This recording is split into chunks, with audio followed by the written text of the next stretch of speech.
We have Dr. Tjok here. Dr. Tjok is his PhD is in dengue fever. Dr. Tjok, Gede Kartayasa, are you there?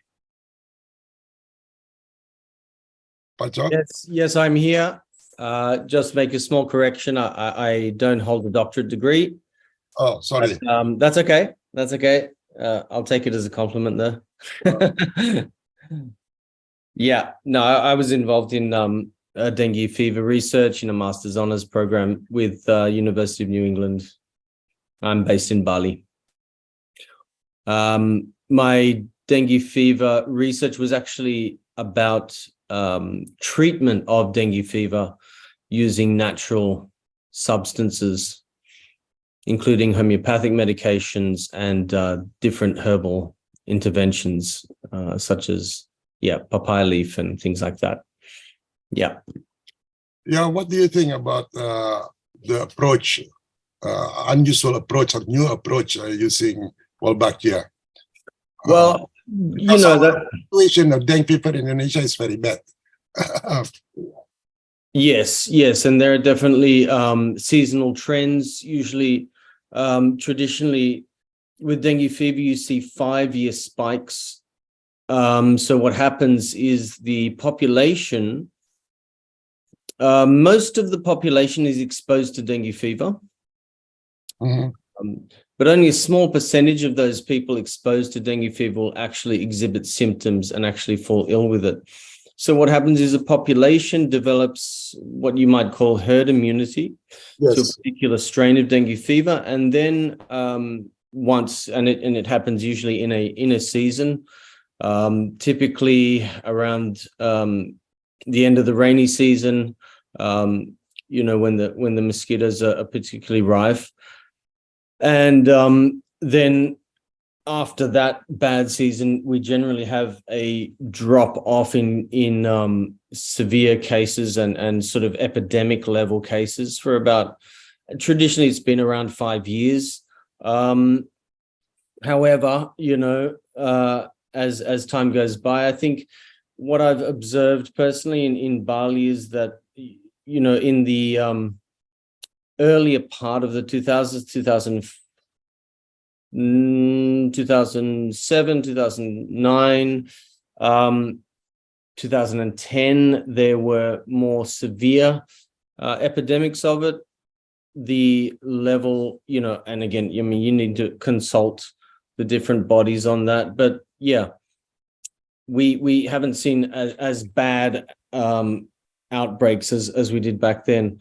But I was also privy to the studies into the Wolbachia interventions back in those days, and there were many different studies that were also questioning basically whether it's mosquito population or human population that actually increases the incidence of dengue fever. And there's a Brazilian study. I'm sorry, I don't have access to it now, but there's a quite extensive Brazilian study that showed it.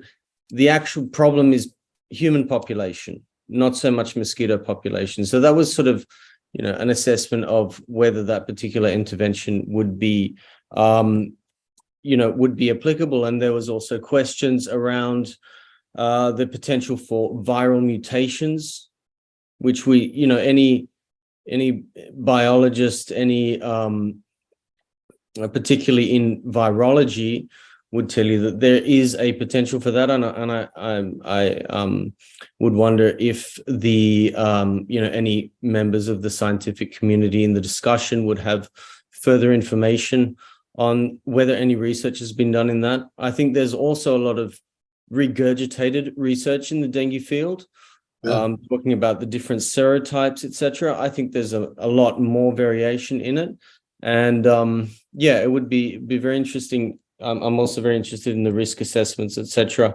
And if there is a potential, we've just witnessed a whole lot of viral mutation in what the world has just gone through, and viral mutation is quite a common thing with influenza and etc. So Yeah, and also mosquito, like Dr. Francis just raised, then mosquito resilience and immunity and their potential. And also, it would be very interesting to hear more about if there is, we can obviously say that Wolbachia is a safe bacteria. Well, the dengue fever virus would also be safe if you washed your face with it, but it's not safe once it's injected directly into the bloodstream through a mosquito. Same could be said for malaria. So,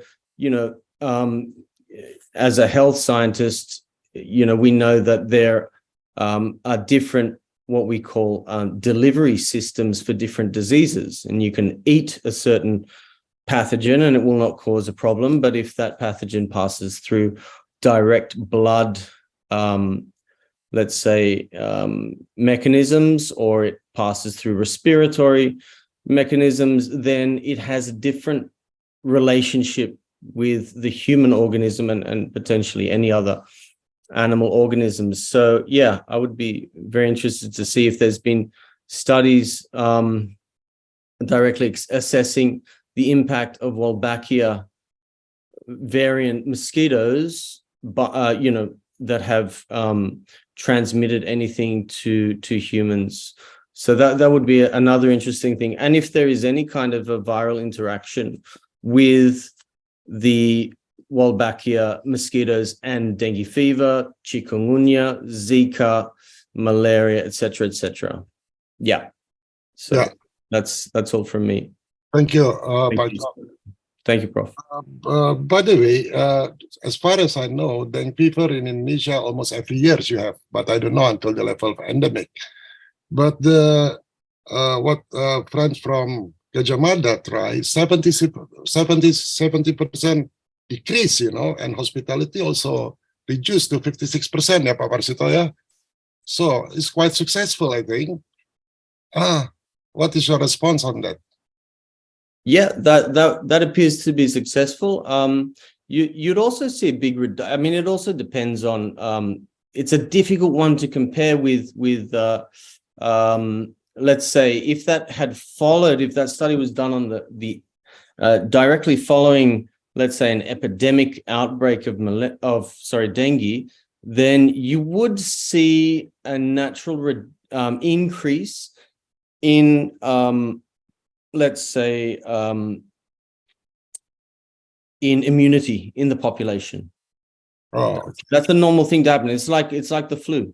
It's like any kind of a viral outbreak. You will eventually, you have your epidemic stage of it, and then you will eventually have herd immunity, if you like, in the population. So again, it's a hard one to quantify. It's a very hard one to study because it depends on a number of variables, and it's a difficult one because you can't necessarily go out and test the whole a large population for immunoglobulin markers that would show some kind of an immunity to it.